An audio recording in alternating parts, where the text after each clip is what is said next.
कभी सोचा है कि स्टूडेंट जो अपने माँ बाप से कर्ज लेकर कनाडा पढ़ने आता है, जब उसके पास खाना खरीदने के पैसे भी ना बचें तो वो क्या करता है? मैं आज आपको ऐसी कहानियां सुनाने वाला हूं जहां कनाडा जैसे डेवलप्ड कंट्री में स्टूडेंट सिर्फ अपनी लाइफ चलाने के लिए अपनी डिग्निटी तक बेच रहे हैं। Yes, you heard that right. Only fans, sugar dating and adult content अब एक साइड हसल नहीं, सर्वाइवल टूल बन गया है।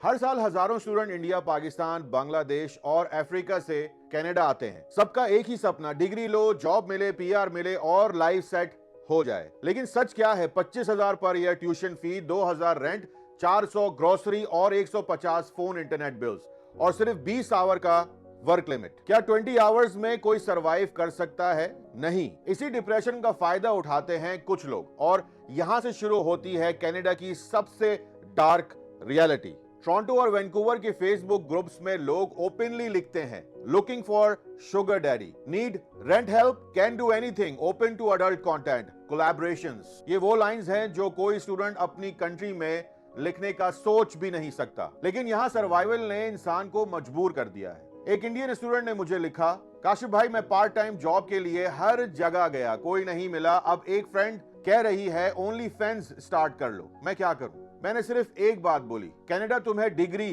तो देगा, लेकिन अगर तुम्हें सरवाइव करने के लिए अपनी डिग्निटी छोड़नी पड़ रही है तो सिस्टम फेल हो चुका है। गवर्नमेंट कहती है come study in Canada, we welcome international students, लेकिन जब वो स्टूडेंट आता है तो उसके लिए ना जॉब होती है ना सस्ता घर। लैंडलॉर्ड एक्सप्लॉइट करते हैं, एम्प्लॉइज अंडर पे करते हैं और गवर्नमेंट कहती है अभी तो तुम स्टूडेंट हो, ज्यादा कंप्लेन कर नहीं सकते हो तुम। और जब डिप्रेशन एक्सट्रीम होती है वही student adult work, sugar dating, escorting तक पहुंच जाता है। क्या आप जानते हैं एक रीसेंट रिपोर्ट के मुताबिक कनाडा में 1 out of every 10 international students किसी ना किसी फॉर्म में अडल्ट कंटेंट से पैसे कमा रहा है, डायरेक्टली या इनडायरेक्टली। ये नंबर शॉकिंग है लेकिन रियल है। ओनली फैंस एक प्लेटफॉर्म था जहां लोग क्रिएटिव कंटेंट शेयर करते थे। आज वो एक सर्वाइवल इकोनॉमी बन गया है। कई स्टूडेंट्स ने मुझे अपनी कहानियां लिखकर भेजी। एक पाकिस्तानी स्टूडेंट लिखता है, मैंने स्टार्ट में एनोनिमसली पोस्ट किया, पैसे मिलना शुरू हुए, फिर एडिक्शन बन गया। आज मैं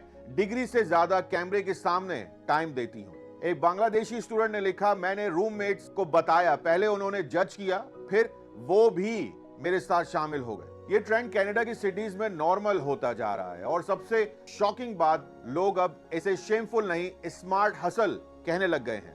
लेकिन अंदर से हर स्टूडेंट गिल्ट और डिप्रेशन का शिकार है। जब आपको लगता है कि आपके पास कोई ऑप्शन नहीं बचा, तब आप कुछ भी करने को रेडी हो जाते हो। और कनाडा का सिस्टम एग्जैक्टली ये सिचुएशन क्रिएट करता है। High rent, job shortage, visa stress और पीयर प्रेशर सब मिलकर स्टूडेंट को एक ऐसी डार्क रोड पर ले जाता है जहां से वापस आना मुश्किल होता है। यहाँ एक बात समझानी चाहिए, ये स्टूडेंट्स इमोरल नहीं है, सिस्टम इन्हें इमोरल बना रहा है। टिकटॉक और इंस्टाग्राम पर लोग बोलते हैं, look at me, I make $5,000 a month on only fans, लेकिन कोई ये नहीं बताता कि उनके मेंटल ब्रेकडाउन्स, एंजाइटी और सेल्फ रिस्पेक्ट किस लेवल पर कॉम्प्रोमाइज होती है। आज के टाइम में स्टूडेंट के लिए सबसे बड़ा चैलेंज है सर्वाइव करते हुए अपनी डिग्निटी बचा लेना।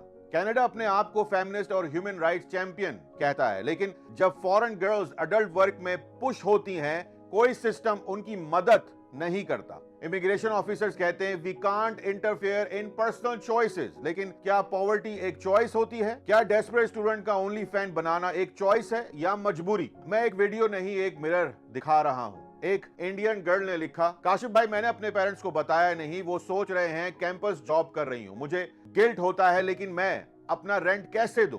एक पाकिस्तानी बॉय लिखता है, मैंने ट्रक स्टॉप पे नाइट शिफ्ट ली थी, एम्प्लॉयर ने हरेसमेंट किया, जब रेजिस्ट किया तो शिफ्ट बंद कर दी, अब मैं ऑनलाइन अडल्ट चैटिंग करता हूँ सिर्फ पैसों के लिए। यार ये लोग बुरे नहीं हैं, ये सिस्टम के विक्टिम हैं। कैनेडियन गवर्नमेंट हर साल बिलियंस कमा रही है इंटरनेशनल स्टूडेंट से, लेकिन इन स्टूडेंट्स के लिए ना सस्ती हाउसिंग है ना जॉब अपॉर्चुनिटी। अगर आप इतने पैसे ले रहे हो ट्यूशंस में तो स्टूडेंट को सर्वाइवल का सपोर्ट तो दो, अदरवाइज ये सिस्टम एक लीगल ह्यूमन एक्सप्लॉयटेशन रैकेट बन चुका है। मैं ये वीडियो बनाता हूं ताकि दुनिया समझे इमिग्रेशन की ग्लैमर के पीछे एक साइलेंट सफरिंग भी है। अगर आप कनाडा आने का प्लान कर रहे हो तो सिर्फ सक्सेस स्टोरी मत देखो, ये भी समझो कि यहां सरवाइव करना इमोशनल और मोरल टेस्ट है, क्योंकि यहां डिग्री से ज्यादा जरूरी है मेंटल स्ट्रेंथ और डिग्निटी को बचा के रखना।